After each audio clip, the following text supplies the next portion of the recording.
Everyone, मैं assistant professor Radha Tiwari GS college of commerce Wardha के e learning platform पे आप सभी का स्वागत करती हूँ। आज के इस वीडियो में मैं आपके साथ यहाँ चर्चा करने वाली हूँ वीडियो के रूप में प्रस्तुतियों को प्रभावित करने वाले तत्वों पर। तो जो एक प्रस्तुति हमने पिछले बार प्रस्तुतिकरण कौशल का एक पूर्ण अध्ययन किया है, उस आधार पे आज हम जो प्रस्तुतिकरण की हमने संकल्पना, उद्देश्य और प्रकारों को समझा। तो जो प्रकार हमने देखे थे प्रस्तुतिकरण के, उन प्रकारों को किन बातों से यहाँ पर जो हम बोलेंगे कि धोखा हो सकता है कि आपका प्रस्तुतिकरण जो है वो सही ना हुआ हो, या आपका प्रस्तुतिकरण आपके संभावित जो श्रोता है उन तक ना पहुंचा हो, या किसी कारणवश आप अच्छी प्रस्तुति देने में असफल रहे हो, इन सभी बातों के लिए कुछ तत्व या कुछ घटक यहाँ पर मायने रखते हैं, उनका भी हमें अध्ययन करना पड़ता है। या यहाँ पे निगेटिव रूप से ही या नकारात्मक रूप से ही हमें तत्वों को नहीं देखना है, तो सकारात्मक रूप से भी हम देख सकते हैं कि प्रस्तुतिकरण के संदर्भ में हमें किन बातों को ध्यान में रखना चाहिए। मतलब वहां अगर उस बात की पुनरावृत्ति होती है तो आपका प्रस्तुतिकरण गलत हो सकता है। इसीलिए आज हम देखेंगे प्रस्तुतियों को प्रभावित करने वाले विभिन्न घटक। सबसे पहला घटक यहाँ बताया गया है प्रभावित करने वाले घटकों के अंतर्गत श्रोताओं का विश्लेषण। अब इस मुद्दे को हम हमारे प्रीवियस वीडियो में भी एक बार इस पर अध्ययन कर चुके हैं, इसकी चर्चा कर चुके हैं कि श्रोताओं का अगर सही अध्ययन ना किया जाए, श्रोताओं को सही रूप से विश्लेषित ना किया जाए, तो आपका जो प्रस्तुतिकरण का या आपकी जो संवाद की प्रक्रिया है वो अधूरी रह सकती है, क्योंकि आप जो बोलना चाहते हो वो श्रोताओं को नहीं समझ आएगा। इसीलिए श्रोताओं का वर्ग, श्रोताओं का जो मतलब हम वहाँ बोल सकते हैं कि श्रोताओं की जो एक संख्या आने वाली है, उन पूरे संख्या में हमारे पास किस प्रकार का श्रोता वर्ग होगा, इसका आपको वहाँ पे पूर्ण अध्ययन पहले करना पड़ता है। उनकी लिटरेसी मतलब वो शैक्षणिक स्तर पर कितने उजागर टाइप के लोग हैं, या आपके सामने बैठा हुआ श्रोता वर्ग इलिटरेट है, ये आपको सबसे पहले, अगर आप किसी ग्रामीण क्षेत्र में जा रहे हो तो ऐसे जगह पर आप अगर विक्रय के लिए वस्तुओं को प्रस्तुत कर रहे हो, विक्रय प्रस्तुतिकरण कर रहे हो, तो ऐसे परिस्थिति में अगर आप बड़े बड़े अंग्रेजी शब्दों का प्रयोग करोगे तो आपका जो वहाँ प्रस्तुतिकरण है वो विफल हो जाएगा। इसीलिए सबसे पहले श्रोताओं का विश्लेषण करना होता है, और ये प्रभावित करने वाले तत्वों में माना गया है, घटकों में माना गया है कि श्रोता अगर सही रूप से विश्लेषित ना किया जाए तो आपका प्रस्तुतिकरण बिगड़ भी सकता है। उसके बाद का जो पॉइंट है वो है संचार का वातावरण। अब संचार का वातावरण यानी कि कम्युनिकेशन के लिए जो एनवायरमेंट वहाँ पे बना हुआ है वो बिल्कुल आपके प्रस्तुतिकरण के लिए, आपके संचार के लिए पूरक होना चाहिए, सकारात्मक होना चाहिए, सक्रिय होना चाहिए। क्योंकि अगर आपने देखा होगा कि जो प्रस्तुतिकरण है उसके लिए एक स्टेज लगता है, मंच लगता है, वहाँ पे बिजली की व्यवस्था सही होनी चाहिए, आवाज लोगों तक पहुँचने के लिए अगर बहुत ज्यादा प्रमाण में वहाँ श्रोता वर्ग उपलब्ध है तो उसके लिए माइक की व्यवस्था चाहिए। तो अगर ये सब चीजें आपके लिए अनुकूल है, मतलब सभी चीजें एकदम व्यवस्थित है, एकदम अच्छी लाई हुई है, एकदम उम्दा लाई हुई है, तो इस परिस्थिति में संचार का जो वातावरण है वो आपके संचार के लिए, प्रस्तुतिकरण के लिए सकारात्मक माना गया। लेकिन अगर आप बीच में बहुत अच्छी आपकी एक प्रस्तुतिकरण चल रही थी, लेकिन जब मेन पॉइंट आप बोलने गए तभी आपके माइक का आवाज अगर बंद हो जाता है, तो ऐसे परिस्थिति में पूरा संचार या पूरा प्रस्तुतिकरण विफल हो जाएगा। तो इसीलिए जो प्रस्तुतियों को प्रभावित करने वाले घटक है उसमें संचार का वातावरण भी मायने रखता है। ये सब चीजें पहले ही चेक करके रखनी चाहिए। इसीलिए बड़ी बड़ी जो सभाएं होती है वहां पे जनरेटर की व्यवस्था पहले से होती है, या सभी चीजें एकदम सही है या नहीं, इसका बार बार परीक्षण किया जाता है। उसके बाद तीसरा पॉइंट बताया गया है प्रस्तुत करने वाले की वेशभूषा। अब जो हम जिस स्तर पे बात रखने जा रहे हैं, जैसे अगर आप गांधी विचारों पे अगर विचार व्यक्त करने के लिए खड़े हुए हैं, तो आप पहले से जानते हो कि आपको उस एरा की बात करनी है जब मतलब आज की चकाचौंध वाली दुनिया नहीं थी। तो उस समय आप अगर जैसे आपने देखा होगा कि कई भाषणों में, कई प्रस्तुतियों में उस समय की वेशभूषा परिधान करने में लोग विश्वास रखते हैं, और वो लोगों को मददगार भी साबित होती है। तो इसीलिए अगर हम जैसे फॉर्मल किसी इंटरव्यू में जा रहे हो, तो अगर आप मेल कैटेगरी में आते हो तो वहां पे आप शर्ट पैंट टाई वेयर करके जा सकते हो।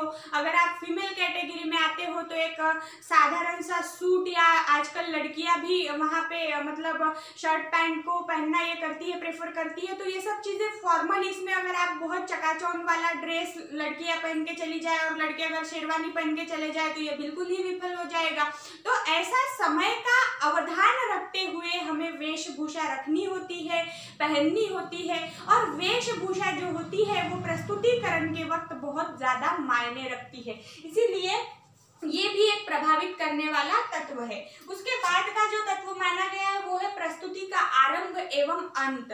तो जब शुरुआत हम कर रहे हैं तो लोगों को जोड़ने वाले शब्दों से शुरुआत होनी चाहिए। जो श्रोता वर्ग है वो हमारे शब्दों से हमारे मुट्ठी में आना चाहिए, और जो बात हम कह रहे हैं वो उनके दिमाग पे एकदम वार करनी चाहिए कि जो हम कह रहे हैं वो ही सच कह रहे हैं। और अंत जो हमारा प्रस्तुतिकरण का होना चाहिए तो वो अंत के शब्दों में विश्वास पैदा करने वाले शब्द आपने वहां प्रयोग करने चाहिए, क्योंकि ये जो प्रस्तुतिकरण है ये हम व्यावसायिक रूप से देख रहे हैं। तो व्यवसाय का अल्टीमेट उद्देश्य जो होता है वो होता है कि हमारे जो, अगर आप विक्रय के संदर्भ में किसी प्रस्तुतिकरण की बात कर रहे हो तो जो हमारे संभावित ग्राहक है वो हमारे निश्चित ग्राहक बनने चाहिए। तो जो आरंभ है वो लोगों को आपसे जोड़ने वाला होना चाहिए, और जो अंत है वो विश्वास पैदा करने वाला होना चाहिए। अगर ऐसा नहीं होता है तो आपका प्रस्तुतिकरण विफल जाएगा। उसके बाद का पॉइंट है प्रस्तुति का संगठन। जो प्रस्तुति आप कर रहे हो इसका संगठन, बिल्कुल जो क्रम है प्रस्तुति का वो क्रम से चलना चाहिए। नहीं तो आप पहले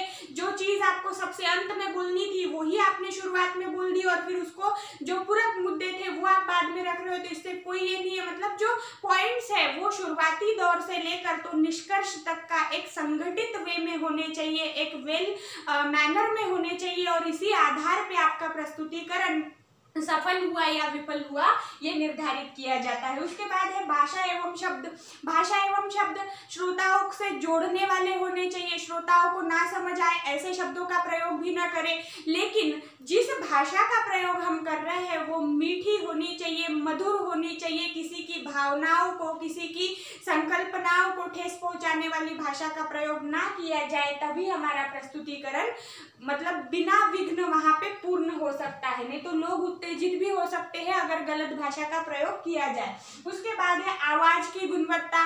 कई बार ऐसा होता है कि जैसे हमने यहाँ पे एक एग्जाम्पल लिया था संचार के वातावरण में कि बीच में ही आपका माइक बंद पड़ जाए, तो आपका श्रोता वर्ग अगर आपकी आवाज, आपके खुद की आवाज की गुणवत्ता से उन तक आप पहुंच सकते हो तो आपको यथासंभव प्रयत्न करने चाहिए, यथासंभव कोशिश करनी चाहिए कि आई हुई रुकावट को आप अपने दम पे कैसे वहां पे मतलब उस रुकावट से बाहर निकल सकते हो। और ऐसे भी साधारण स्तर पे भी अगर माइक भी है तो भी उसमें इतने जोर जोर से चिल्ला के नहीं बोलना चाहिए। आवाज की गुणवत्ता का प्रस्तुतिकरण करने वाले व्यक्ति को हमेशा ध्यान रखना होता है।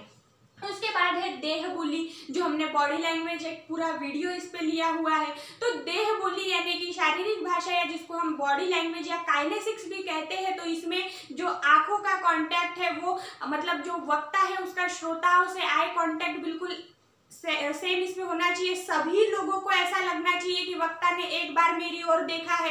जैसे क्लासरूम में अगर कोई टीचर पढ़ाता है तो वो अगर किसी एक ही स्टूडेंट को देखते हुए पढ़ाता है तो बाकी बच्चे ये सोचने लग जाते हैं कि ये स्टूडेंट इनका फेवरेट है करके उधर देख के पढ़ा रहे, और वो फिर बाद में वहां पे हलचल करना शुरू कर देते हैं। तो अगर छोटी सी क्लास में ये बात हो सकती है तो जहाँ पे एक बड़ा जन समुदाय आया हुआ है वहां वक्ता को ये बात ध्यान में रखनी चाहिए कि सभी श्रोताओं की और एक बार उनका ध्यान जाए। अब ये संभव भी नहीं होता, लेकिन वक्ता को पूर्ण कोशिश करना होता है कि वो अपनी आंखें एक बार पूर्ण 360 डिग्री में घुमा के, अब इसका ये मतलब नहीं है बिल्कुल अपनी आंखें घुमा ले, लेकिन उन्होंने ध्यान देना चाहिए। तो इसीलिए देह बोली में यहाँ पे आंखों का जो यहाँ संपर्क करना है आंखों से ये आता है। जो खड़े होने का तरीका होता है जो हमने गेस्चर पोस्चर में पढ़ा था काइनेसिक्स के अंतर्गत, वो यहाँ पे देखा जाता है, और ये सब प्रभावित करते हैं प्रस्तुतिकरण को। अंतिम पॉइंट यहाँ बोला गया है प्रश्नों का जवाब देना। जैसे हमने मार्गदर्शन एवं चर्चा वाला प्रकार लिया है प्रस्तुतिकरण का, तो इसमें जो श्रोता होते हैं वे भी ज्ञानी होते हैं, वे भी उस पर्टिकुलर विषय पे मतलब थोड़ा गूगल हो करके आए हुए होते हैं। तो ऐसे परिस्थिति में वो हमसे सवाल पूछने वाले हैं, लेकिन कई बार ऐसा हो सकता है कि आपको एक आधा सवाल ऐसा आ जाए कि जिसके बारे में आप पूर्ण रूप से उस सवाल का जवाब देने के लिए समर्थ नहीं हो। तो ऐसे में आपकी जो उनको जवाब देने का तरीका है वो आपको बोलना तो ये है कि ये जवाब मुझे नहीं पता है इस चीज का, लेकिन उसको प्रस्तुत करने का ढंग बिल्कुल सकारात्मक होना चाहिए। या अगर आपको उनके सवाल का जवाब आता भी है तो वहां ओवर कॉन्फिडेंट होके कि मुझे सब कुछ ही आता है, ऐसा आपके शब्दों से अहंकार नहीं वहां पे झलकना चाहिए। ये सभी बातें प्रश्नों का जवाब देते हुए प्रस्तुतिकरण करने वाले व्यक्ति को ध्यान में रखनी पड़ती है। तो आज के इस वीडियो में हमने 9 अलग अलग पॉइंट्स के आधार पर प्रस्तुतियों को प्रभावित करने वाले विभिन्न तत्वों का अध्ययन किया है। मुझे आशा है ये आपको समझ आया होगा। शुक्रिया।